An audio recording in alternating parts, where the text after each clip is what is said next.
tenemos becarios, hacemos proyectos. Entonces, ¿Empezamos ya? ¿Empezamos? Sí, yo creo que sí. Bueno, pues no sé si se me oye. Ahora sí. Ahora. Sí. Muchas gracias por venir a la hora de la siesta. Ya procuraremos hablar despacio por si alguno se duerme y no tenéis que preocuparos porque no se ve. Tenemos la luz encima, no se os verá. Bueno, tenemos 1 hora y 14 minutos para hablar del libro electrónico en el ámbito de la educación. Y contamos para ello, una presentación breve de los participantes, con Herminia Calero, que es la directora de la editorial de la UNED. La UNED es la universidad más grande de España y, por lo tanto, edita libros para 200.000 alumnos. Es licenciada en Filología Hispánica por la Universidad Complutense y forma además parte de la Junta Directiva de la Asociación Nacional de Editoriales Universitarias. Pedro Rújula es el otro editor, en este caso de la Universidad de Zaragoza. Él es profesor titular de Historia Contemporánea de esa universidad y ha publicado algunos libros y artículos que tratan sobre la política y la guerra en los orígenes del mundo contemporáneo. Es editor literario y dirige, además de la editorial Prensas de la Universidad de Zaragoza, la revista Jerónimo Zúrita, Revista de Historia.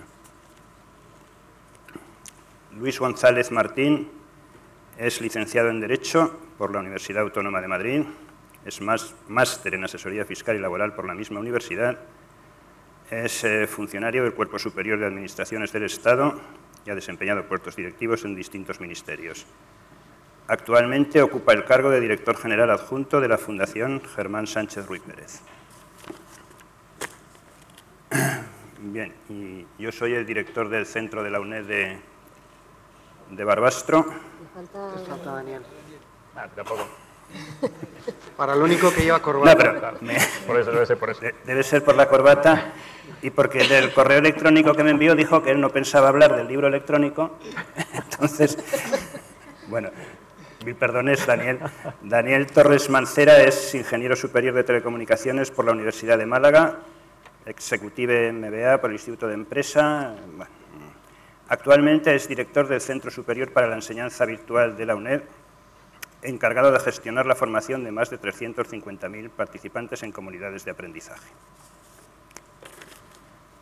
Y ahora sí, yo soy, como decía, el director del centro de la UNED de Barbastro y ocasionalmente relacionado con el mundo editorial porque el centro de Barbastro este año gestiona la librería virtual de la UNED que atiende a los 220.000 alumnos que este año se matricularán allí. Y como mérito para ser moderador, pues seguramente no tener méritos suficientes para ser ponente. Bueno, vamos a hablar del libro de texto en la educación, vamos a intentar hablar de ese tema, intentar sacar algunas conclusiones. El libro en educación, el libro de texto, el libro electrónico, perdón, en educación, es diferente, supongo, en bastantes aspectos del libro utilizado como herramienta de entretenimiento, para el libro electrónico, para leer novelas o ensayos. Esta mañana nos han dicho el representante de Kindle que las ventas de libro electrónico en Amazon eran casi el doble que las de libros normales, lo que indica ya una penetración muy considerable en ese mercado, claro, entre gente que se mueve por Internet. Con el libro de texto en educación, de electrónico, estoy diciendo mal, en educación, no sé si pasa exactamente lo mismo. El libro electrónico es un fichero de texto al que pueden incorporarse imágenes, enlaces a otros ficheros, comentarios, etcétera, y notas de todo tipo. Hay una empresa norteamericana, se llama Chegg, que alquila libros electrónicos, alquila también libros en papel, pero los libros electrónicos los alquila con los comentarios que han hecho los anteriores usuarios. No sé, habrá algún procedimiento para pagarles o no sé.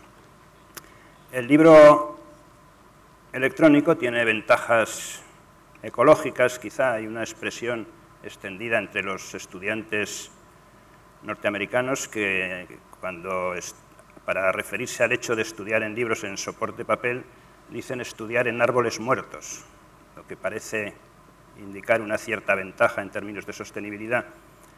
Pero claro, como nos recordaban ayer también, los gadgets, todos los aparatos que se utilizan, pues requieren también un consumo de tierras raras y de minerales. No se tiene en cuenta en estos casos el costo de reposición, seguramente porque eso lo haría prohibitivo. Y tampoco, como también nos recordaban, se tiene en cuenta que los fabrica gente que probablemente jamás tendrá aparatos de estos. Bueno, en favor del libro electrónico está la idea de que el progreso material y tecnológico va en una dirección, precisamente, igual que la flecha del tiempo, y progreso se identifica, creo yo, con sustituir los libros en papel por los digitales, así que esto se da como algo seguro. Sin embargo, yo creo, ya lo he dicho al principio, que esto no está ocurriendo aún, que ni siquiera en países con amplia base tecnológica, donde la oferta de libros electrónicos es incomparablemente superior a la que tenemos en España, los estudiantes muestran una clara preferencia por el libro electrónico, sino más bien al contrario, por el libro de papel. El precio es un factor que parece estar también a favor del libro electrónico, pero deja de estarlo cuando el estudiante tiene la opción de comprarse el libro de segunda mano y luego venderlo al final del semestre. Por otra parte, y a favor del libro en papel, hay que decir que el libro en papel va con la tradición de un estudiante. Parece que lo de hincar los codos en una mesa y estar con dos libros, una hoja de papel y un bolígrafo, está más en la idea que muchos de nosotros, claro, muchos de nosotros, estoy hablando de los de 50 y muchos para arriba, tenemos de lo que es estudiar. Estudiar en una pantalla de computador con un ratón y moviéndose de aquí para allá y de un enlace a otro, pues quizá va en contra del concepto mismo de concentración, y quizá también pues la pantalla tiene una desventaja desde el punto de vista sanitario. Una pantalla que no sea de estas de tinta electrónica, una pantalla retroiluminada, pues puede causar también fatiga. En fin, hay muchas cosas de qué hablar. Yo quería hacer una introducción breve del tema, pero me imagino que los ponentes son los que nos darán una idea más clara de por dónde van las cosas. Así que la idea es que intervengan durante un máximo de 10 minutos. Hay ahí un reloj enorme y si no ya se lo recordaré yo. Y después abriremos un pequeño debate para intentar resolver algunas de las cuestiones, si es posible, que están pendientes en este tema. Y los últimos 10 minutos pues los dejaremos para que si alguno de ustedes quiere intervenir o hacer alguna pregunta a los ponentes, pues pueda hacerlo. En cuanto al orden de intervención, pues empezaremos por las señoras y seguiremos hacia la izquierda. Vale, Herminia. gracias. Bueno, yo lo primero que quiero decir es que he estado a punto de no poder pasar esta presentación porque he tenido problemas con mi tablet y se han solucionado a través del ordenador y la pasaré. Me voy a ceñir a ella pues para evitar ajustarme a los 10 minutos. Y yo, como responsable de la editorial de la Universidad a Distancia, ustedes, la mayor parte de ustedes ya conocerán nuestra universidad porque es una universidad que está implantada en todo el territorio nacional y también tiene centros en el extranjero. Y también conocerán que es una universidad que tradicionalmente y desde prácticamente, bueno, no prácticamente, desde su fundación, pues ha utilizado, empezó utilizando la radio para retransmitir contenidos. Tiene un canal propio y lo tiene desde hace un montón de años y además ya también desde hace muchísimos años pues es una universidad que sistemáticamente a través de sus plataformas pues ha incluido y ha ofrecido a sus alumnos contenidos gratuitos en sus plataformas a los alumnos que se han matriculado en ella. Pero la historia de la editorial, pues bueno, es paralela, por supuesto, trata contenidos, pero nosotros, pues lógicamente, lo que nos hemos dedicado durante todos estos años ha sido a editar en soporte papel y ahora, pues bueno, un poco lo que les voy a mostrar son reflexiones, la información que nosotros, que hemos hecho en nuestra actividad, algo de cifras, y me pareció muy importante, pues también cuando nos hemos acercado al mundo electrónico, ver también qué posicionamiento o cómo nos hemos comportado los editores en esta responsabilidad.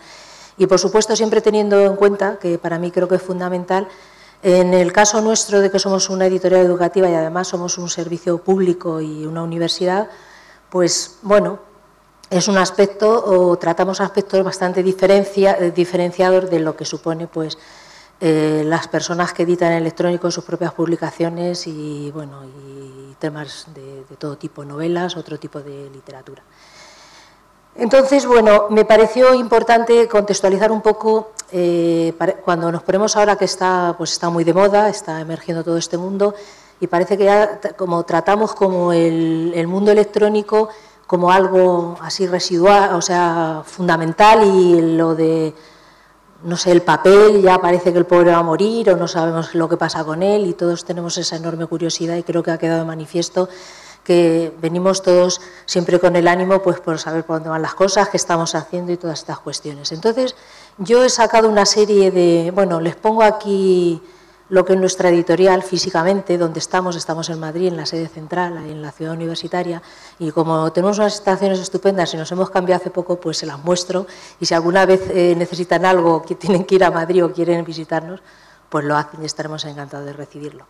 Y he traído aquí a colación, porque también ayer surgió pues, la definición de libro, que de alguna manera a todos, antes el libro era, había como una definición internacional que estaba acogida por el Ministerio aquí, que era pues más de 50 páginas impresas y que tuviera, muchos le añadían lo de ISBN.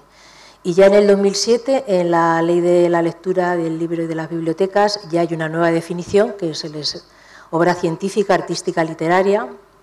Nosotros se supone que nos dedicamos a lo científico más que otra cosa, y de cualquier que constituye una publicación unitaria en uno o varios volúmenes. Creo que eso se les ha colado en la definición, porque volúmenes siempre hace referencia a algo físico, y que puede aparecer impreso en cualquier otro soporte, o sea, en cualquier otro soporte susceptible de lectura.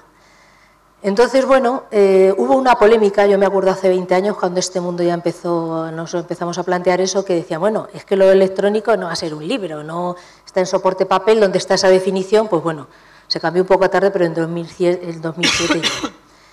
Extraído de los datos que edita el Ministerio de Cultura y recogido del depósito legal, y también y un estudio que también participa el gremio de editores, pues bueno, tenemos aquí las cifras de lo que se editó en España, el último estudio que se ha publicado desde el 2011, creo que estará a punto de salir el 2012, y ahí tenemos los datos de, bueno, que subió la producción un 2%, y el número de ISBNs inscritos tanto en el 2010, y vemos que subió, bueno, no sé si mucho, pero también en el 2011 ese 2%. Por materias, ¿cómo se ha comportado en ese año donde se crea el estudio? Bueno, pues ahí tenemos que aumentó la creación literaria, ciencias sociales, el libro infantil, ven dónde está ese 2% que creció.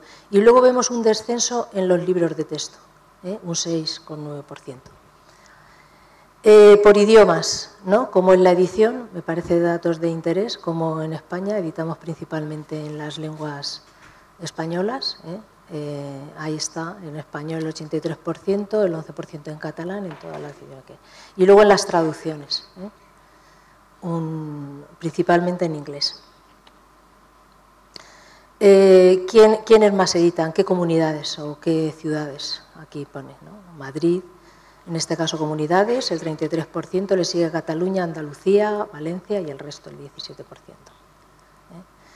Y luego llegamos aquí ya a la comparación de lo que representa. También esto es muy ilustrativo porque, bueno, parece ser que la preferencia para mí es fundamental, y sobre todo nosotros por el tipo de libro que hacemos, el termómetro son nuestros alumnos. Y desde luego yo les digo que mayoritariamente en la universidad, por lo menos nuestros alumnos, quizá por sus características, siguen prefiriendo el libro en papel. Y le digo que yo he tenido la experiencia de algunos profesores que nos han pedido solamente editarlo en soporte electrónico, y hemos tenido que acabar haciendo tiradas en papel, porque hay una demanda y genera muchísimo conflicto. Eso le estoy hablando de hace aproximadamente 15 días.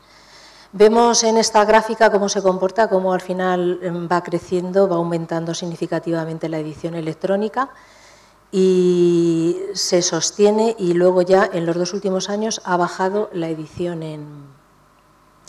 significativamente, no sé si muy significativamente, pero algo la edición en papel y aquí me cabe una duda porque ha crecido muchísimo la edición electrónica, pero ya sabéis el problema que tenemos con los ISBNs en la edición electrónica, que nos exigen en que cada uno de los formatos que hacemos o de las modalidades que hacemos en edición electrónica, aunque sean los mismos contenidos, nos exigen un ISBN diferente. Entonces, realmente en estas estadísticas se me escapa, sin ese aumento tan significativo de la edición electrónica, no se estarán duplicando ISBNs del mismo contenido. De ahí que quizá el dato pues no sea todo lo riguroso que tenemos. Esta gráfica les muestra un poco el catálogo que tenemos en nuestra editorial de títulos. Tenemos un catálogo de 2.120 títulos, lo que representan los títulos en papel, 1.700, revistas, las revistas que tenemos 16 revistas con 67 números, y luego catálogo audiovisual. Ya saben que nuestra universidad tiene un centro de producción de medios audiovisuales, donde estos productos que aquí se hace referencia son en soporte DVD, porque la mayor parte de los contenidos audiovisuales que se generan se cuelgan en libre, en plataformas, y luego también en el canal propio que tiene la universidad. Y luego los libros electrónicos que tenemos editados. Dentro de la edición electrónica tenemos esta división en formato PDF. Aquí se ha hablado de PDF, que si el PDF es una... los editores estamos sufriendo una, no sé cómo llamarlo, un vía crucis con esto de la edición electrónica. Porque el PDF hace un año, hace dos, decía que, bueno, que era un formato que ya era insostenible, pero resulta que nosotros hemos tenido que volver muchas de nuestras publicaciones, libros sobre todo técnicos y libros de fórmulas matemáticas, hemos tenido que ir a editarlos en PDF intentando hacer paz y no lo hemos conseguido, porque nos desconfigura el contenido, nos parte las fórmulas y pasan muchísimas cosas, casi que hasta no llegan ni a poderse leer. Y luego pues tenemos enriquecidos en apps, tenemos 9. Y aquí hay una cifra importante que la he extraído, que es que nosotros ya... parece, en el contexto parece pequeño, pero tenemos 104 manuales de nuestro fondo que los editamos ya en electrónico. Y digo que no parece muy significativo, lo es porque los autores de manuales eran muy reticentes a utilizar, a editar sus manuales en electrónico. Se han resistido muchísimo, pero ahora ya nosotros, por supuesto, ya les ofrecemos la doble edición, tanto en soporte papel como electrónico, y cada vez lo aceptan mejor. Y yo creo que realmente el despegue va a ser muy importante en los próximos años. En relación con la edición electrónica, bueno, pues yo les un poco... ¿Qué ofrecemos nosotros a los autores? Pues bueno, le decimos que creemos, y hemos comprobado que creo que es así, pues que la edición electrónica no va a perjudicar, es una vía más, que realmente les va a dar muchísima difusión, que quizá acaben vendiendo más libros en papel a causa de haber publicado sus libros en electrónico, y bueno, y que también lo que en el libro didáctico es muy importante, que les va a permitir que ciertos contenidos, aunque ellos, bueno, por no perjudicar a los alumnos, sus programas y los contenidos de sus manuales los tienen que mantener, les obligan a mantenerlos un mínimo de años, sí que les decimos que la edición electrónica pues también nos permite a veces poder modificarlo, o que, bueno, también les va a servir que en un momento determinado a nosotros se nos puede agotar una tirada y que el alumno pueda recurrir pues a esa edición electrónica. ¿Qué ventajas consideramos nosotros que tiene la edición electrónica? Pues bueno, aquí ya se han barajado, todos lo sabemos, por menor coste de producción, sobre todo también de almacenaje. Podemos actualizar, y en nuestro libro es muy importante, los contenidos.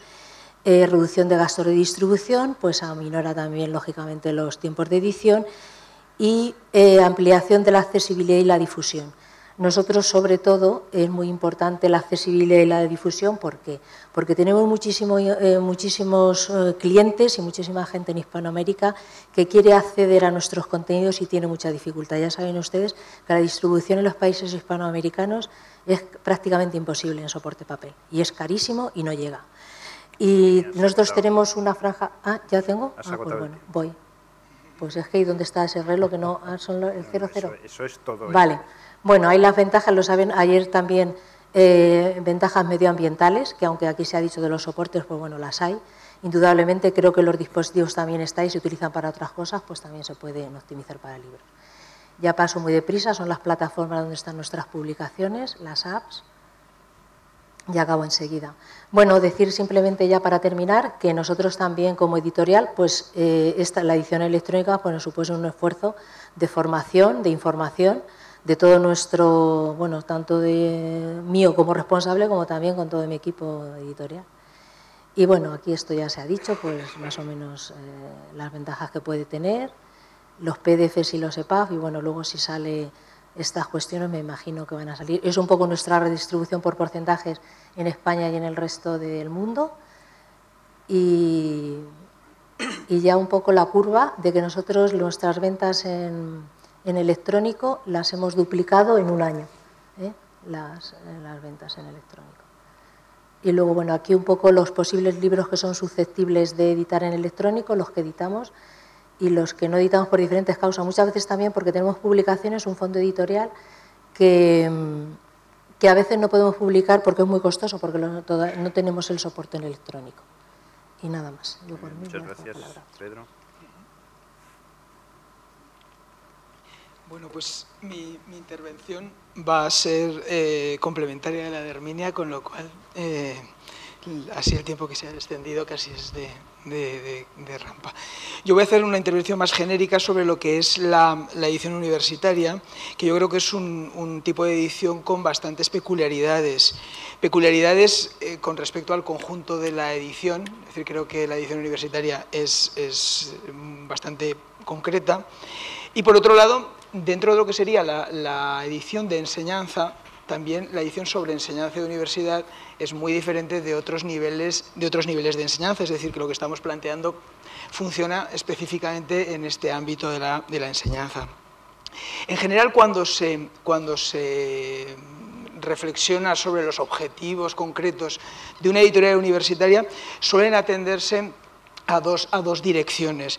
Se afirma que una editorial universitaria tiene que atender directamente a las demandas docentes de tu propia universidad y, en segundo lugar, contribuir a la difusión del conocimiento científico, bien de esa universidad, o también hay un intento más universalista de contribuir en general a la difusión del conocimiento científico.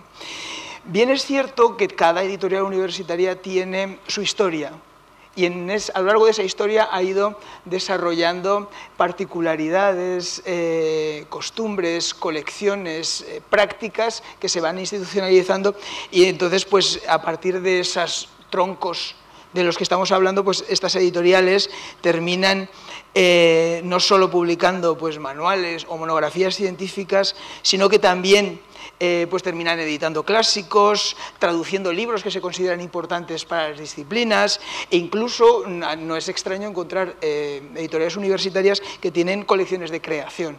Es decir, que en realidad nos encontramos con un abanico complejo, ¿no? Yo me voy a centrar mínimamente en estos dos ámbitos de acción de las editoriales universitarias, donde se ha avanzado en materia electrónica, en materia digital. Comenzaré con esa primera línea de acción, que es la de atender a las demandas docentes. En realidad, lo digital en docencia ha evolucionado fundamentalmente a partir de plataformas puestas por las universidades al servicio de los docentes.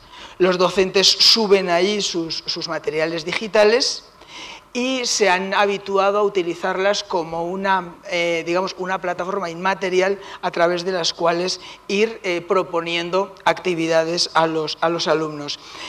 Claro, el uso de estas plataformas genera una serie de retos y al mismo tiempo algunos problemas. Voy a enunciar algunos de ellos. El primero de ellos, por ejemplo, que nos plantea como retos a los editores universitarios, es la fragmentación de contenidos. Somos conscientes de que en la labor docente, en la labor de llevar a esas plataformas contenidos, a veces no es práctico llevar libros enteros. En realidad se trataría de llevar unidades de contenido que contribuyeran a la docencia. Y sin embargo, no está resuelta la manera de fragmentar los libros por capítulos o por unidades y comercializarlos, o en este caso llevarlos a estos usos. La fragmentación, por lo tanto, de contenidos más adecuados a la labor docente es una cuestión pendiente y que corre de cuenta de lo digital, porque en un libro físico lo de la fragmentación del contenido no cabía y, sin embargo, en este caso sí cabe. Claro, el uso de plataformas donde se sube información, donde se suben libros o partes de libros, nos lleva a otro lado que tiene que ver con los derechos. Es decir, el hecho de ser digitales no quiere decir que no tengan derechos de autor. Se trata de cómo tributar, cómo pagar los derechos que han generado aquellos documentos, porque nosotros, las editoriales, tenemos unos contratos de autor con nuestros autores. Nos hemos comprometido a que sus contenidos van a ser remunerados en unas mínimas cantidades, pero van a ser remunerados y que vamos a proteger sus intereses. Luego, el hecho de ser utilizados estos contenidos de manera digital no quiere decir que carezcan de derechos. Y luego, pues, señalar una práctica, ¿no? una cuestión de índole práctico, pero que es una realidad, y es que los alumnos con frecuencia siguen muy apegados al manual físico, al libro de papel. Es decir, el manual de toda la vida sigue siendo imbatible incluso cuando tienes la oferta de libros que pueden ser comprados en soporte físico y comprados en libro electrónico. Y esto aún se hace todavía más complicado si nos damos cuenta que por las tiradas de los manuales serían aquellos que mejor pueden acometer el reto de lo que sería un manual electrónico, que ya no sería simplemente la transmisión de un texto a un PDF, sino la dinamización de todos los contenidos que contiene un manual, que sería carísimo, sin lugar a dudas, pero que con tiradas grandes a lo mejor se podría acometer ese gasto.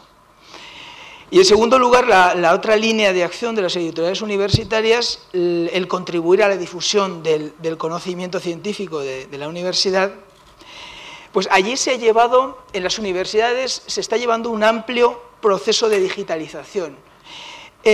Yo creo que podríamos calificar esa digitalización de sistemática y de amplia en todos sus niveles, ¿no? Por ejemplo, podríamos hablar de las revistas científicas. Las revistas científicas en la actualidad prácticamente han dado todas su paso al digital. Hay pocas revistas científicas que se encastillen, que resistan su permanencia en papel, más allá de unos cuantos ejemplares o del valor simbólico que significa que todavía se puede hacer papel. Pero se ha asumido netamente que la revista científica, su soporte natural es el digital. Pudiéramos hablar de casi una totalidad de migración al digital de las revistas científicas. Por otro lado, en casi todos nuestros catálogos, las nuevas monografías están siendo libros electrónicos al mismo tiempo que libros de papel. Es decir, todos los libros nuevos de carácter monográfico, o un porcentaje amplísimo, ya están disponibles en los dos soportes. No hay, y al mismo tiempo se está digitalizando retrospectivamente nuestros catálogos, de manera que hay ya unos cuantos años, están ya disponibles. Por lo tanto, digamos que en las monografías también el proceso de digitalización de las editoriales universitarias está muy adelantado.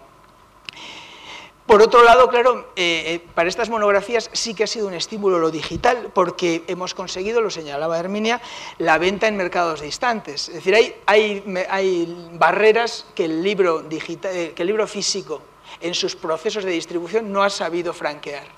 Y de repente, para el libro universitario, hemos conseguido franquear unas barreras que hasta ahora parecían que no iban a poderse traspasar. Por lo tanto, ahí sí, en este proceso de digitalización hay una ventaja, y es que cuando mostramos con orgullo, como hacía Herminia, ese mapa mundial con una presencia, en realidad allí el interés científico de muchas personas separadas por muchos kilómetros en muchos sitios del mundo, eso es fundamental. Y sin embargo, queda pendiente los cambios de concepto. Lo he insinuado antes cuando hablaba de los manuales, los cambios de concepto de obra científica de los nuevos tiempos digitales. Es decir, en realidad todos somos conscientes de que la nueva obra digital universitaria no puede ser el PDF de la vieja obra de investigación, porque hay unas posibilidades que el libro de papel no daba y que estos nuevos soportes sí lo van a permitir. Claro, pero habrá que asumir dos obstáculos que por el momento no son fáciles de superar. El enorme coste que requerirá ese nuevo concepto de ensayo o ese nuevo concepto de obra digital para un consumo científico, un coste muy superior a la edición de un libro de ensayo clásico, y luego la pequeñez de los mercados, pues porque para el libro especializado, para la monografía especializada, los costes repercutidos sobre unos pocos números de ejemplares no justificaría una inversión de esas dimensiones. Y ya concluyo diciendo pues una serie de puntos que convendría a lo mejor subrayar. De un lado, que en el ámbito universitario no se ha producido una entrega con armas y bagajes al mundo digital, sino que en general se está haciendo una adaptación a la función educativa. Se avanza, y se avanza con convicción, allí donde lo digital representa una mejora evidente de todo lo anterior. Y lo estamos haciendo en el trabajo científico cotidiano. Una mesa de un investigador actual está llena de dispositivos, de distintos soportes, de libros en papel, de libros electrónicos, de libros visualizados en la pantalla del ordenador. Se escribe a mano, se escribe en el ordenador, y ese es el entorno científico, es el entorno de trabajo y es el entorno en el que se está desarrollando también la edición universitaria. Luego, claro, las editoriales universitarias tienen una base de prestigio, tienen una andadura realizada a lo largo de muchas décadas que han construido catálogos muy importantes. Y esos catálogos tienen que seguir siendo una base sobre la cual avanzar el fenómeno, los pasos hacia adelante. El soporte digital está además especialmente indicado para conseguir la universalización de las aportaciones científicas que compete a la universidad. Por lo tanto, la universidad y las editoriales universitarias tienen que asumir una posición central en este proceso. Me queda el quinto punto, que ni siquiera es un punto, sino una pregunta. Termina. Y mi pregunta con la que cerraba estas últimas valoraciones era simplemente preguntarme en voz alta de cómo invertir más en esas nuevas obras digitales, en esas obras digitales de nueva generación, cuando muchas de las decisiones digitales que se están tomando son en función del ahorro que se ofrece, porque la nueva obra digital va a ser más cara y las decisiones de digitalización que se están asumiendo parece que vienen indicadas por el ahorro. He terminado. Muchas gracias, Pedro. Luis. Gracias, Carlos. 10 minutos, ¿no? 10 minutos. Es completamente imposible hablar de educación y de ebook así, a pelo y en 10 minutos. Voy a intentar dar unas ideas de dónde está trabajando la Fundación Germán Sánchez de Pérez, la visión que tenemos sobre esto. Prácticamente un índice. ¿Por qué es imposible? Porque nosotros llevamos dedicados desde el año 2008 con bastante intensidad a este asunto. Hemos trabajado en las bibliotecas con 300 personas con las que hemos estado conviviendo profundamente para intentar comprender qué es lo que les pasa cuando leen el soporte digital y qué es lo que ocurre en cuanto a la supuesta transformación de la lectura. En segundo lugar, porque estamos hablando un poco de mentiras, ¿no? Cuando digo que hablamos de mentiras es cuando hablamos de ebooks en la educación. Si con esto queremos utilizar el sentido que uno normalmente otorga a esto, que es lo digital, el uso de lo digital para la lectura en el ámbito educativo, creo que estamos engañándonos porque esto todavía no se está produciendo. Una de las áreas de trabajo en la que nosotros estamos es en la escuela. Es cierto que hemos podido investigar muchísimo más en el ámbito bibliotecario, pues porque aunque las bibliotecas son de titularidad pública, nosotros tenemos la suerte de colaborar con un ayuntamiento y poder actuar directamente con una biblioteca pública que gestionamos. Pero en el caso de la administración educativa esto es imposible, es decir, no podemos entrar con agresividad o con profundidad en este ámbito. Hemos buscado la forma de colaborar con algunas universidades, no hemos obtenido resultados interesantes de esto. Hemos buscado la forma de trabajar con 5 centros educativos del ámbito rural, pero evidentemente cuando uno trabaja con tablillas como el iPad, por ejemplo, en un aula, y lo hace dentro de una dinámica educativa tradicional, pues realmente no está haciendo nada relevante para comprender lo que pasa con lo digital en este ámbito educativo. Conocemos estas dos experiencias, ámbitos en el caso educativo en los que ha sido un trabajo más epidérmico, y en algún caso también hemos conocido experiencias en las que se ha trabajado con mayor incisión en los procesos con lo que podríamos llamar ebook o libro digital. En este caso, ¿a qué me estoy refiriendo? Bueno, pues a poder construir un relato utilizando aplicaciones, herramientas que tienen una tablilla como el vídeo, la posibilidad de esta vez hacer un storyboard, la posibilidad de trabajar con la alfabetización en información, una mirada crítica a la publicidad, construir narraciones de otra manera. Me estoy refiriendo a todo esto. Normalmente cuando hablamos de ebook en el ámbito educativo, cuando se habla de esto, pues yo creo que se está hablando de algo que es bastante inútil, que es sustituir algo que funciona muy bien, que es el libro en papel, por una experiencia en otro envase que es hasta cierto punto más desagradable que el libro impreso. Encuentro mayor sentido a una utilización de lo digital en el ámbito educativo si es que queremos hacer cosas que no podemos hacer con el libro en papel. Y perdónenme porque ya sé que estoy diciendo cosas obvias, pero es casi a las conclusiones a las que llegamos. ¿Qué encontramos también en un ámbito más general? Bueno, pues que en lo digital llega desde unos ámbitos en los cuales el poder de penetración es mucho más importante al que se ha producido nunca antes. Entonces estamos encontrándonos con una discusión de la mediación, una discusión del papel de los mediadores tradicionales, el profesor, la escuela, la biblioteca, el editor, y esto se aprovecha por nuevos agentes del ámbito más de las industrias tecnológicas que tienen una experiencia y que saben trabajar muy bien en este terreno. Entonces, creo que más que hablar de desintermediación, estamos encontrándonos con una sustitución de las mediaciones. Nosotros, como institución, creemos que esto es un error y que hay que complementar la mirada desde un lado y desde otro, y que las mediaciones lo que tenemos que hacer es darles un nuevo sentido, y un sentido adaptado a unas nuevas herramientas, en definitiva. Claro, esto es un problema cuando tenemos una industria que se encuentra en una situación muy difícil. Los problemas con los que se enfrenta la industria editorial tradicional son muy complicados, y el entorno no está ayudando para nada. Hablaba antes Rújula de la fragmentación. ¿Qué ocurre? Pues que esto es lógico, es decir, lo digital nos lleva a esto. O sea, yo diría que el principal hallazgo que tenemos en nuestro trabajo de estos años es que lo importante del soporte digital no es que se lea en una pantalla, sino que ese contenedor no sea un libro confinado, como digo yo, un libro en una cajita, como ves, en una cajita de papel, sino que sea un libro conectado. Entonces, cuando el libro está en un dispositivo que tiene conexión a la red, la lectura cambia y genera situaciones completamente nuevas que nos han sorprendido y de las que hemos sacado, digamos, que las lecciones o los hallazgos más interesantes. Bien, ¿qué pasa? La primera característica de lo digital es la conexión, la segunda es la fragmentación también. Y lo que ocurre es que nuestro cerebro es muy vago, esto lo tienen estudiado los neurólogos.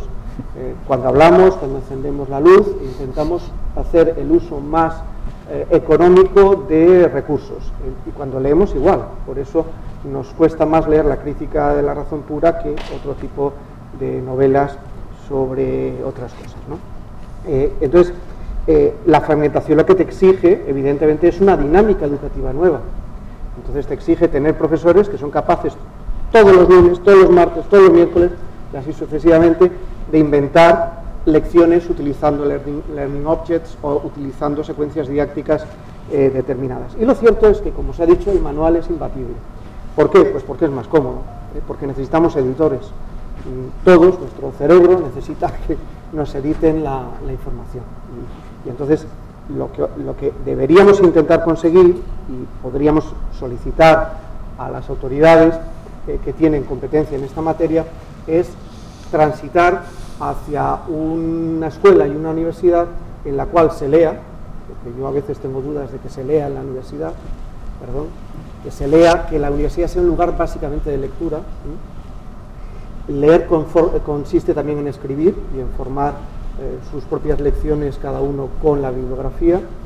Entonces tenemos que conseguir que se promueva una atmósfera adecuada para el sujeto lector, y tenemos que conseguir que esto se haga pensando en que ahora el lector tiene distintas opciones, y para unas funcionalidades nos vamos a ir al libro en papel, y para otras funcionalidades sin duda vamos a tener una potencia de aprendizaje mucho más rápida y conectada con otros en lo digital.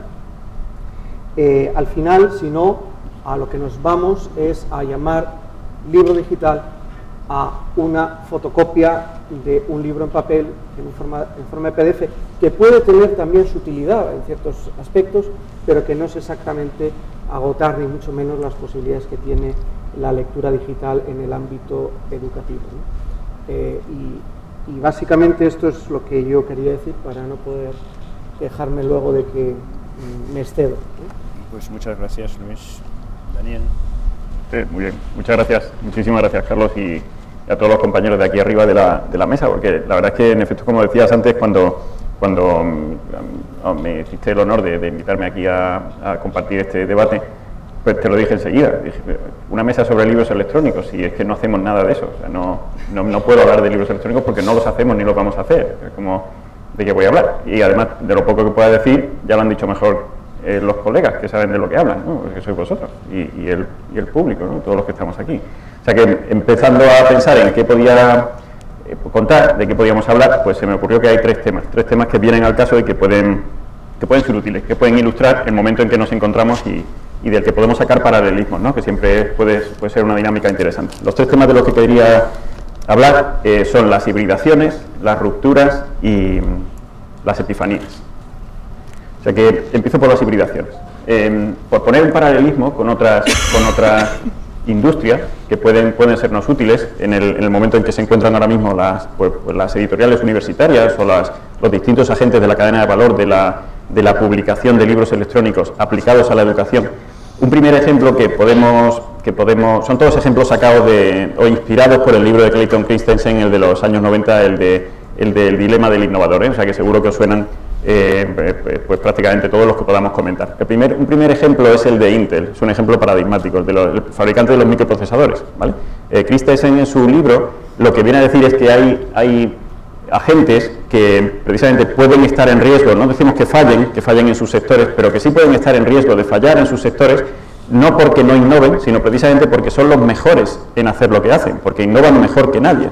Y en esa innovación en la que están enfrascados, se olvidan de que hay otros factores, otras dimensiones, otros agentes que pueden entrar en su sector natural y hacerles ver que las cosas pueden ir de otra manera. Esto le pasaba a Intel, pues de nuevo, en los años 90, con la escalada de potencia y de precio también de sus procesadores de élite. Pues sabéis, todos pasamos del 286 al 386, al 486, al Pentium, ¿vale? Y en esas estaba Intel cuando se vinieron a dar cuenta de que había unos competidores, había unos nuevos agentes, unos advenedizos, nunca mejor dicho, porque es que eran unos recién llegados, que no sabían mucho de qué iba esto de los procesadores de élite, por donde iba el mainstream, el cauce principal de la industria de los microprocesadores en ese momento, como AMD, como Cyrix, si hay algún ingeniero en la sala, pues por lo menos se sentirá arropado, ¿no?, por estos nombres.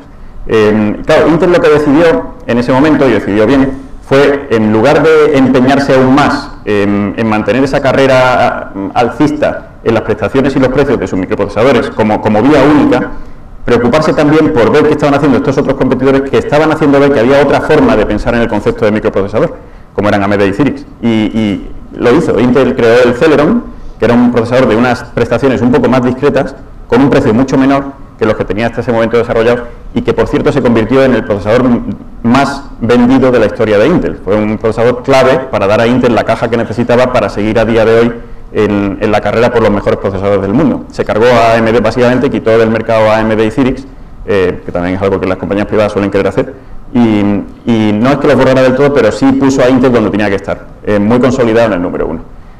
Otra cosa es si a día de hoy Intel, con la carrera de los microprocesadores adaptados a los móviles, y aquí nos vamos metiendo un poco en materia cuando hablamos de tablets y móviles, está por ver si Intel es capaz de reaccionar igual, llega un poco tarde, ¿vale?, frente a competidores como Qualcomm y constructores de microprocesadores muy especializados para el entorno móvil, que le llevan ya unos años de ventaja. O sea que no siempre se acierta en ver lo que te viene. Otro ejemplo muy bueno es el de la industria de los coches, del automóvil. Todos nosotros, y este ejemplo ilustra muy bien el concepto de hibridación, precisamente, ¿vale? ¿Por qué es necesario un concepto híbrido, un desarrollo híbrido de nuevas tecnologías, de nuevas soluciones? Bien, no sé cuántos de vosotros lleváis a día de hoy un coche híbrido, cuántos manejáis o cuántos conducís un coche híbrido. Bueno, creo que sois unos 30, porque como no os veo, me ha dado la sensación, he sentido que hay como 30 manos, ¿no?, pero probablemente unas menos. Pero el coche híbrido es necesario porque hay una tecnología que aparece que amenaza con dejar en un lugar de antigüedad a la tecnología de locomoción tradicional, que es la tecnología del coche movido por petróleo, movido por gasolina. Hay coches eléctricos que empiezan a aparecer. Bien, esto lo podríamos ver como una innovación disruptiva. Y aquí vamos entrando en el concepto de ruptura. Hay nuevos agentes, todos conocéis ya, pues conocéis Tesla en Estados Unidos, o aquí en España, pues el concepto de IRICO, que es el concepto del Instituto Vasco de Innovación con el MIT, ¿vale? Hay nuevos tipos de coche, fundamentalmente híbridos. Tesla y IRICO son puros electrónicos, ¿vale?, son puros coches eléctricos, que van dando idea de que va a haber un cambio en la filosofía de lo que entendemos como automóvil. Sin embargo, no es esa la disrupción a la que nos referimos, a la que queremos ver. La disrupción viene cuando aparecen otros agentes que hacen ver que un coche es bastante más como concepto que lo que hasta hoy hemos entendido como coche, cuando ha estado limitado por la falta de tecnologías que nos permitieran pensar en un coche como algo que es muchísimo más que algo con 4 ruedas que nos lleva de un sitio a otro. Bueno, todos conocemos el caso de Google, lógicamente, pero Google va más allá. O sea, Google no solo está entendiendo perfectamente el concepto de coche como un elemento más de una red absolutamente interconectada 24/7, o sea, que es un elemento más de una red de información que puede transmitir y recibir, que se convierte en un nodo de creación de información interesantísimo y valiosísimo para un concepto mucho mayor, que es el de red de movimiento, el de red de transporte. Google va más allá y nos dice, oye, pues un coche al fin y al cabo es un concepto, es un aparato en el que tú te pasas una serie de horas al día, que probablemente sean unas horas no malgastadas, pero unas horas que podrías estar dedicando a otra cosa. Entonces Google dice, bueno, ¿en qué se pierde ese tiempo normalmente para la persona que está en el coche? Pues normalmente en conducirlo. Entonces, ¿por qué tiene una persona que conducir su coche? Cuando un coche es algo que necesariamente tiene que estar ahí porque te tiene que llevar a otro lado, todavía hoy tenemos que ir a otro lado para interactuar, y ese coche podría llevarte perfectamente por sí mismo. Y en eso está Google también. O sea, que veis que una innovación disruptiva se superpone a otra innovación disruptiva, y no sé si, espero que sí, que nosotros lo veamos, ¿no? Pero probablemente pues las generaciones que vengan 100 años después que nosotros nos mirarán así un poco atrás y dirán, qué pena, ¿no?, que ellos no conocieron el coche sin conductor, puramente eléctrico e interconectado, ¿no?, con el que aprovechas todo tu tiempo y haces lo que quieras, eliges conducir o no conducir, esa capacidad de elección que hoy día, si vas solo en el coche, no la tienes, o lo conduces o el coche no se mueve. Bien, lo mismo cabe plantearlo para sectores que son más próximos a esta mesa, como es el sector de la educación.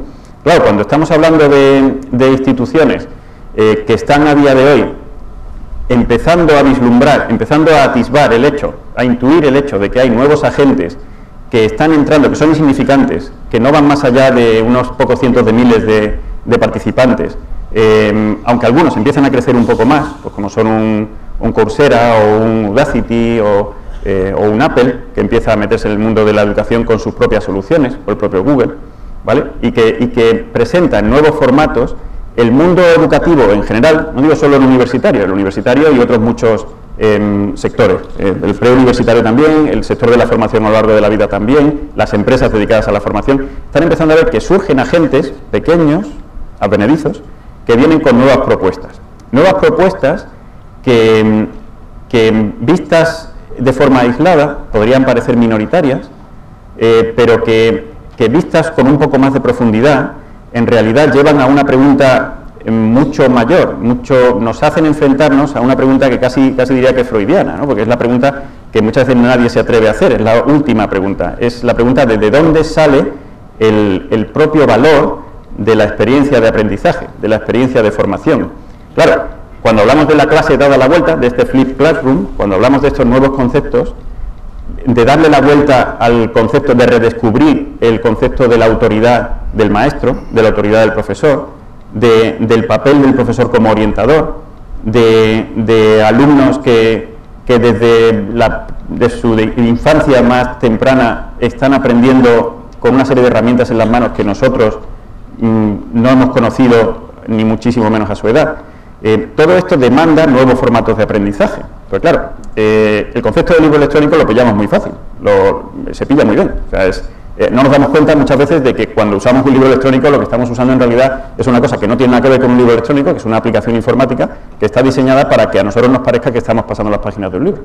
Pero en realidad lo que estamos utilizando no se parece nada a lo que hemos entendido siempre como libro. Eso, como decía Herminia antes, nos lleva a plantearnos de nuevo la propia definición de lo que es un libro, de qué valor encontramos en el libro y qué esperamos de él. Nosotros en CSE, como Centro Superior para la Enseñanza Virtual, que ya sabéis, me encanta siempre decir que las 4 letras están mal puestas, porque ni hay centro ahí de nada, ni hay una educación superior, ni una inferior, o sea, que queda fatal, ¿no? Ni vamos de enseñanza, porque la enseñanza es un concepto caduco, o sea, ahora vamos mucho más de aprendizaje que de enseñanza, como concepto primordial, y lo de virtual ya, eso es de lo más trasnochado. O sea, hablar de virtualidad hoy por hoy, hoy estamos en las experiencias híbridas, precisamente. O sea, estamos utilizando algo que lleva 2 años y medio con nosotros, que es el concepto de tablet. Existía antes, pero fue hace 2 años y medio cuando Steve Jobs, que todavía estaba con nosotros, para desgracia de muchos conformistas, reinventó el concepto de tablet. Y claro, en estos 2 años y medio venimos utilizando el tablet básicamente pues para lo que nos ha dado tiempo a usarlo. Es como, pues no sé, o sea, usar el tablet para leer libros a día de hoy es como, yo qué sé, como comprarte un coche muy grande para oír música muy bien dentro de él, ¿no? O para estar muy calentito en invierno porque tiene una calefacción maravillosa. O sea, un tablet, este nuevo concepto que hace 2 años y medio no existía, es algo que te sirve para ir a otra parte realmente, o sea, para repensar, y aquí retomo el argumento de Luis. ¿Qué tal si en nuestro tablet pudiéramos descargar aplicaciones que ha creado el profesor de la materia que estamos cursando, pero que están siempre actualizadas, con conceptos que siempre son los últimos, con las últimas gráficas, que cada vez que las consultamos vemos lo que ha pasado esta mañana, lo que está esta mañana en los periódicos digitales, si estamos haciendo un curso de economía, por ejemplo, con la que podemos, una aplicación con la que podemos interactuar sobre esa materia, siguiendo con la economía, pues con nuestros colegas de clase, con nuestros compañeros de estudios, pero además una aplicación que se adapta, por ejemplo, a por dónde estemos pasando. Si hoy estamos pasando por Barbastro y en una sucursal bancaria está sucediendo algo interesante que pudiera tener cabida dentro de la materia que estamos estudiando, probablemente nuestra aplicación nos podría decir, oye, ¿te has fijado en que...? O sea, ese tipo de nuevas interacciones, de nuevas capacidades, hacen que un libro, en realidad, una editorial no produce una editorial no produce documentales a día de hoy, una editorial de libros no produce documentales, y sin embargo la experiencia de ver un documental es mucho más cercana a la de leer un libro. O sea, tú puedes ver un contenido educativo que te puede entrar por los ojos, por los oídos, o te puede entrar con capacidades intelectuales como son los de la lectura. Pero estamos apenas al comienzo de vislumbrar posibilidades que nos plantean estos nuevos formatos. Nosotros en CSE nos dedicamos a eso, apoyamos a las instituciones educativas a hacer realidad ese doble reto, o sea, pensar en algo que no está en la realidad con proyectos reales, con usuarios reales y que funcionen. Y en ese sentido, bueno, tengo que, desde luego, reconocer el mérito de Editorial UNED porque ha creado las únicas apps que tenéis en el mundo latinoamericano a día de hoy.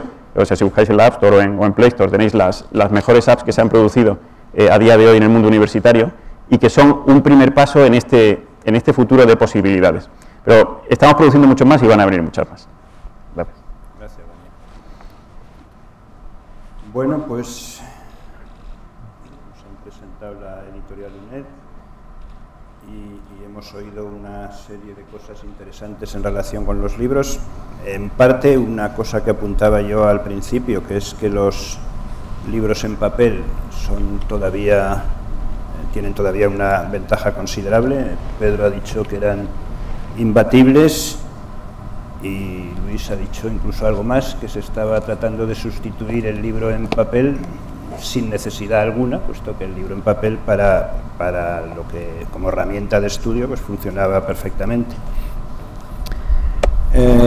Pedro ha hablado del costo elevado de la digitalización de libros, de la producción de este tipo de materiales. Y entonces yo recordaba un artículo que leí hace poco, no sé qué os parece la idea, qué os parecerá la idea. Un grupo de universidades de Estados Unidos han hecho una especie de consorcio con, creo que la editorial es McGraw-Hill, de manera que los alumnos que se matriculan en un determinado curso, en los costes de tuición, que ponen allí los costes de matrícula, les incluyen ya los libros, los materiales digitales. O sea, que no les dan opción a elegir entre libro de papel y libro electrónico, o ebook o lo que sea. Preparan una serie de materiales con objeto precisamente de que el costo sea asumible, porque tienen ya un número de... No sé qué os parece eso como idea. ¿Sería factible o iría contra casi todo? Yo pienso que en enseñanza universitaria una de las cosas más complicadas es dictar lecturas muy universales, porque dependiendo de profesores, dependiendo de materias, la composición de los temarios es siempre, en el caso de UNED, es diferente. Ahí me pongo, porque en realidad digamos que la relación entre alumno y profesor es diferente. Pero si algo caracteriza a la enseñanza universitaria es la pluralidad de ingredientes que componen una materia. Entonces, lo que me estás planteando es un escenario muy dogmático. Me resultaría incluso bastante difícil de aplicar, a no ser que vinieran instrucciones, de aplicar a un escenario, por ejemplo, como la docencia universitaria actual, en el sentido de que cada profesor utiliza, es decir, por lo menos con materiales convencionales, utiliza multiplicidad de elementos textuales para componer, textuales y documentales para componer su asignatura, ¿no? Entonces, sin embargo, vuelvo a la pregunta con la que yo terminaba. Lo que no me cabe ninguna duda es que es más barato el hecho de sistematizar, de digitalizar y de entregar y dándolo hecho. Pero eso es un concepto de enseñanza totalmente diferente. Yo ahí quería apuntar que cuando se creó la Universidad a Distancia empezó con ese modelo. La Universidad a Distancia daba a sus alumnos los contenidos de los programas. Y lo que ha pasado en todos estos 40 años es que eso desapareció. Los apuntes se convirtieron en libros, también por muchos avatares, por la ley de propiedad intelectual, por el negocio, no nos olvidemos que suponen los libros. Pero vamos, estoy de acuerdo con Pedro, es que una enseñanza universitaria tú le puedes dar un contenido de un programa a un alumno. Me da igual el procedimiento, porque no nos olvidemos que mucho en la universidad convencional los contenidos de los programas no son libros, son los apuntes del profesor. Si lo trasladas a una universidad como la nuestra, bueno, quizás por el tipo de universidad se ha convertido en libro. Eso es un tema muy complejo. O sea, nuestra universidad realmente nunca se ha planteado un debate político de ese tipo porque tiene muchísimo calado y también por todo lo que ha acontecido en todos estos años en relación con la propiedad intelectual y con las connotaciones, con cuestiones económicas y de todo tipo. Entonces, sí que se le podrá dar un mínimo. En mi universidad, cuando se habla de eso, siempre se habla de darle el manual, no se hablaba de darle ciertos contenidos porque de hecho los están dando y se está produciendo eso ya, y además se les da gratuitamente, no tiene ningún acuerdo con nadie, la misma universidad se los está proporcionando continuamente, eso está ya. Pero eso es que le doy una serie de contenidos que tienen un programa y luego es que yo creo que no hay que mezclarlo, de cierto modo, porque estoy con Pedro, es que tú no puedes reducir una enseñanza universitaria al contenido de un programa, son muchas más cosas. Y habrá libros, y habrá manual, no sé si manuales, libros de todo tipo y que siempre están fuera de. Pero bueno, es un modelo, yo en eso no sé lo que pasará realmente. Sí, pero no creo que, por lo menos la parte que yo conozco, no creo que... El artículo que lo he encontrado ahora dice, ¿pueden los estudiantes universitarios ser obligados a comprar libros electrónicos? O sea, que se plantea como una duda. Bueno, están de cierto modo obligados, comprando cosas que no son electrónicas. Bueno, pues no sé, yo creo que hemos llegado a la conclusión de que de momento el libro en papel tiene para rato.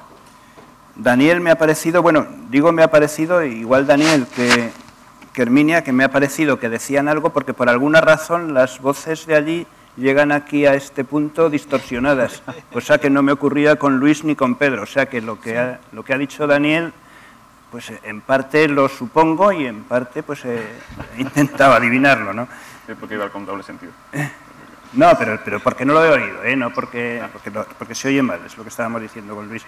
Yo creo que tú eres de esas personas que creen en el progreso, ¿no? Y en que el progreso va a seguir una línea. No sé si los ejemplos que has puesto iban en el sentido de decir que al final pues tendremos libro electrónico y que el libro electrónico hará un montón de cosas más de las que hace ahora y que será una herramienta, bueno, una herramienta útil. Esa era tu idea, ¿no? Sí, si quieres lo completo un poco porque es verdad que me he enrollado mucho. Sí, por favor.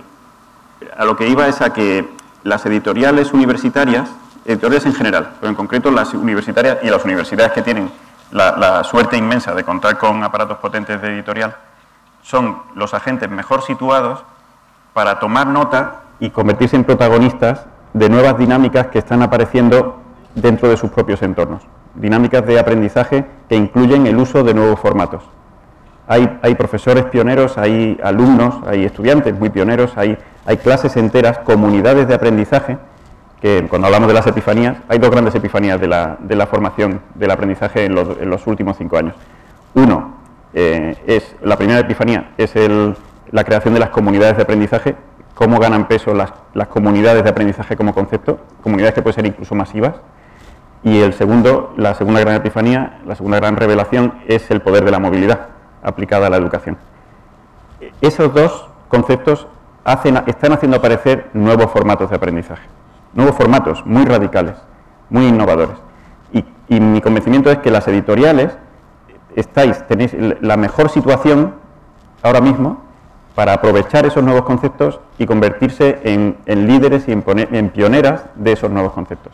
También están en situación, lógicamente, y creo que son muy conscientes, y los debates que están teniendo lugar en este encuentro se está viendo que hay esa preocupación, porque si no se reacciona rápido o se aprovecha esa capacidad de anticipación que conlleva el ser el más fuerte, pues hay otros agentes que están convirtiéndose, que están claramente y rápidamente situándose como fuentes de valor, de mucho valor en el aprendizaje. Creo que está en las manos de las editoriales capitalizar ese valor, pero si no, lo van a capitalizar otros, porque el valor lo van a encontrar las personas que aprenden y el mercado que está ahí fuera. O sea, el día que una empresa contrate en primer lugar a alguien que ha aprendido utilizando unos formatos determinados, sin importarles de dónde han salido, ese día cambiarán muchas cosas. Y eso está empezando a pasar, Es que la cuestión ahora, esto último que decías tú, la cuestión fundamental es lo que los lectores definen. Seguramente, la complicación del momento se deriva de que estamos construyendo modelos, intentando intuir qué van a hacer los lectores. Y estamos utilizando un concepto que es libro, que yo ya no tengo claro que las fronteras del concepto sean asumibles por todo el mundo, ¿no? Cuando uno se plantea formación en línea con una plataforma basada en Moodle o algo así, hay un momento en el que estás encontrándote ante un libro con alguna interactividad. Y hay libros que están en el mercado y que están convergiendo hacia eso. Libros que dices, pero ¿esto es un curso online o es un libro? ¿Esto es un curso o es un libro? ¿No? El problema de la funcionalidad a la que yo antes aludía. No tenemos que ir hacia el monocultivo, igual que no comemos todos los días garbanzos, ¿no? Los niños que han estado colaborando con nosotros en el proyecto de investigación fueron de los primeros que tuvieron tablillas, porque algunas incluso las trajimos cuando todavía no se vendían en España desde Estados Unidos, y hicieron desde el primer momento un uso completamente desinhibido, mezclando la lectura, la escritura, la comunicación y todo esto. Cuando luego trabajamos con ellos 3 meses más tarde, grupos de discusión, entrevistas individuales y cuestionarios, y llegaba ese momento a 2 momentos. Uno era cuando le preguntabas que ¿dónde lees tus libros favoritos? Les habíamos cargado sus libros aquí, en estos dispositivos, y decían, no, bueno, yo en la cama, por la noche y en papel. Mis grandes novelas. ¿Por qué? Pues porque están eligiendo en función de la funcionalidad la tecnología que utilizan. Y el otro momento interesante era cuando comparabas la práctica real de la lectura, que era completamente rompedora, con el discurso formal respecto a la lectura. Decías, bueno, ¿y para ti leer qué es? Entonces te hacía una definición completamente tradicional, es decir, algo que no hacían probablemente con convicción, pero que era lo que se les había dicho que era leer, que era una lectura lineal, por supuesto en papel, muy concentrado, muy aislado durante mucho tiempo y a poder leer cosas muy importantes, muy relevantes, ¿no? Entonces, estamos en un momento de transición, como cuando se empezó a hacer fotografías, que los fotógrafos, la mayoría de ellos en los primeros años, hacían una copia, un remedo de un retrato al óleo y la escenografía era la misma, hasta que se dieron cuenta de que esto les ofrecía otras posibilidades. Y a la inversa, los pintores al óleo, cuando empieza a extenderse la tecnología de la fotografía, ¿qué es lo que ocurre con la pintura? Explosión total, es decir, impresionismo, Gauguin, Turner, etcétera, etcétera, etcétera. Entonces, yo creo que estamos en un momento muy bonito, muy interesante, pero muy complicado para las empresas. Muy complicado porque en el ámbito educativo no se ha fijado un escenario al que queramos llegar. Entonces, una empresa que se tiene que plantear invertir, como ha dicho Pedro, muchísimo dinero, pues lo tiene que hacer con alguna idea de que hacia allá vamos. Y en este ámbito, la normativa que sale en el BOE y en todos los BOEs en pequeñito que tenemos en España, pues esa es la que marca la pauta de la vida escolar, en principio, ¿no? Bueno, ha llegado el momento en el que si alguien del público quiere intervenir, hacer alguna pregunta o algún comentario.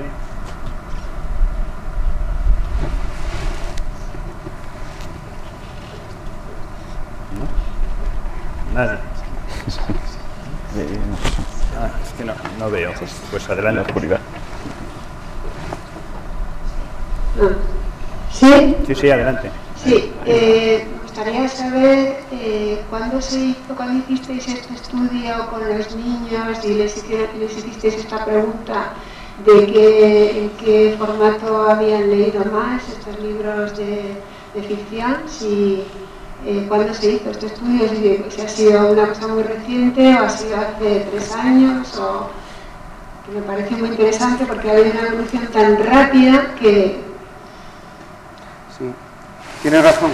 En el principios, primer trimestre de 2011, y la evolución, sí, es cierto que va muy rápida porque hicimos 2 trabajos, uno con niños de 8 a 12 años y otro con 2 grupos distintos de diferentes características, y no voy a entrar en eso, supuestamente muy lectores, supuestamente poco lectores, ¿no?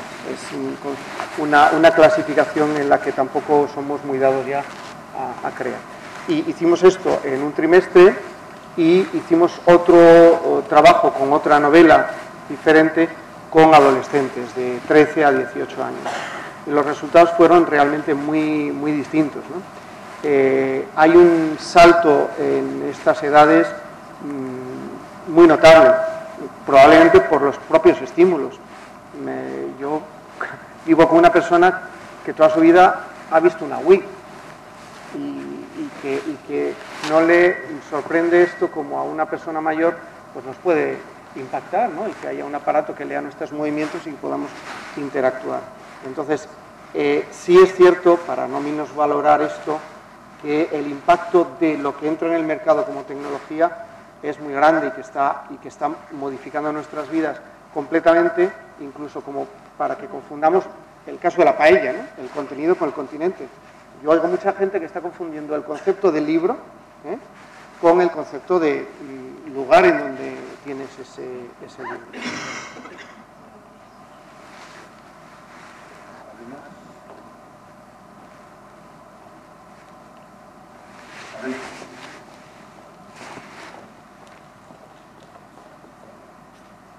Creo que es Daniel, el señor de la formata.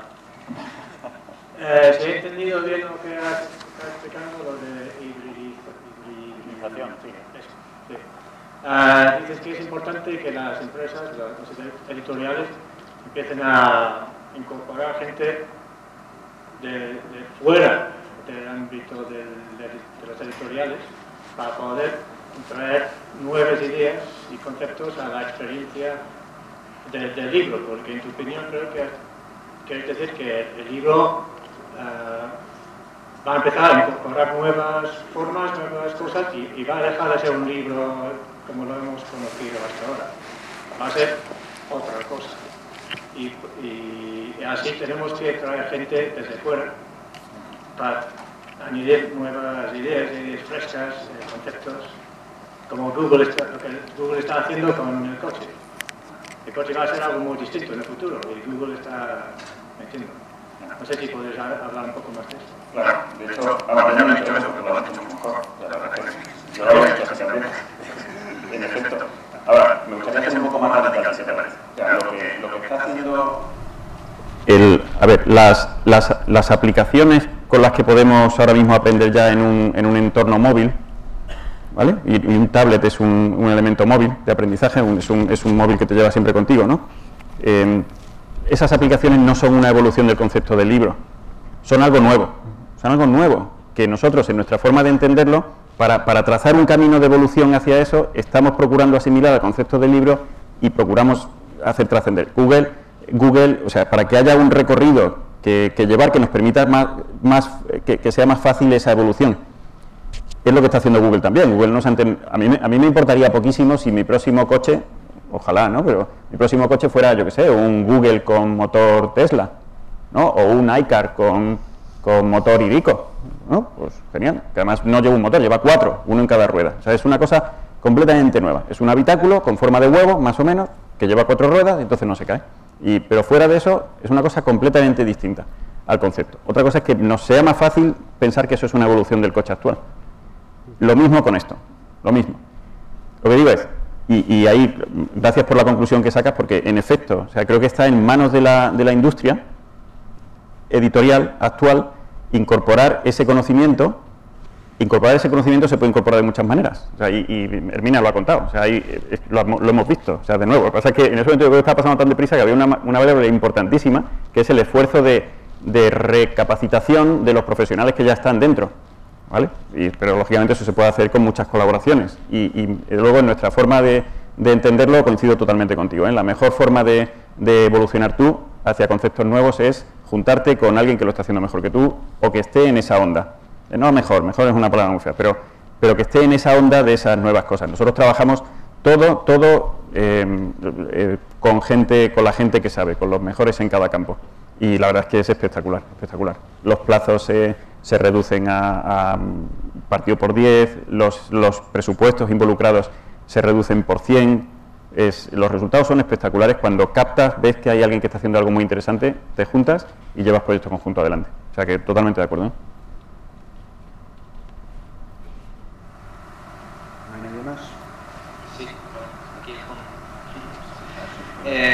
Bueno, en primer lugar, muchas gracias por la ponencia, bastante interesada porque este es uno de los temas que a nosotros particularmente nos interesa bastante. Pero tenía una pequeña pregunta, ya que según se ha comentado en la ponencia,